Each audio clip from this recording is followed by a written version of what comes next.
why all your assumptions are going to be wrong.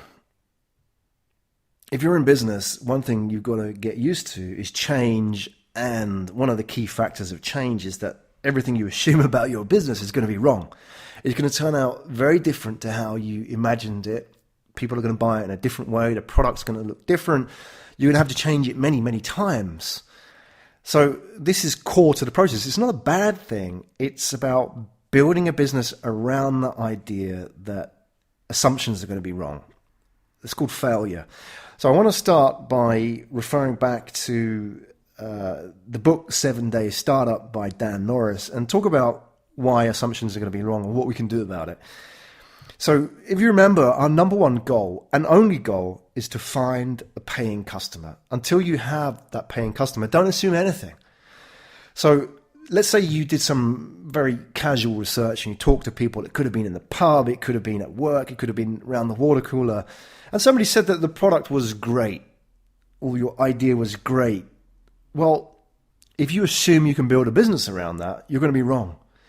If you assume that people will buy your product because they said so and you surveyed them, you're going to be wrong again. Assumptions rarely match the real world behavior of customers in the wild. It goes back to the experience I talked about, learning Japanese or riding a bike. You can't do this without actually doing this. That's because you've got to be very careful how you validate your assumptions. Now, there's a popular movement called the Lean Startup Movement, which we'll draw a lot of information and insights for to help you achieve this 4-week launch in this course. But we've got to kind of take it with a pinch of salt as well, because the Lean Startup Movement popularizes the idea that you can test a product, keep testing some ideas before you go and launch.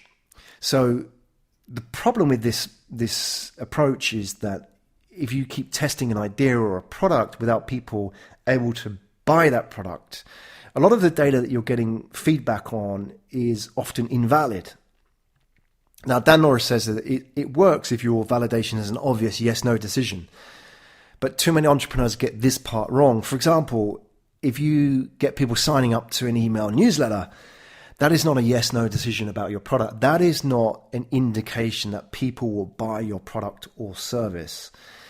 If you get people to opt into a beta test, again, that is not a yes-no decision about your product.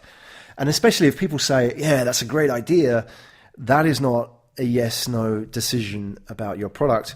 And Dan Norris provides 2 examples in his book, which emphasizes how pre-shipping assumptions can be very dangerous. Here's one example. It's a great business, said startup veteran Jason Calacanis in response to Dan's informally beta test.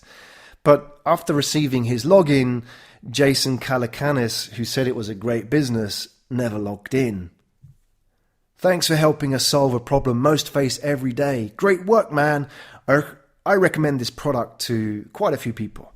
That was an email from a beta tester who never became a paid customer.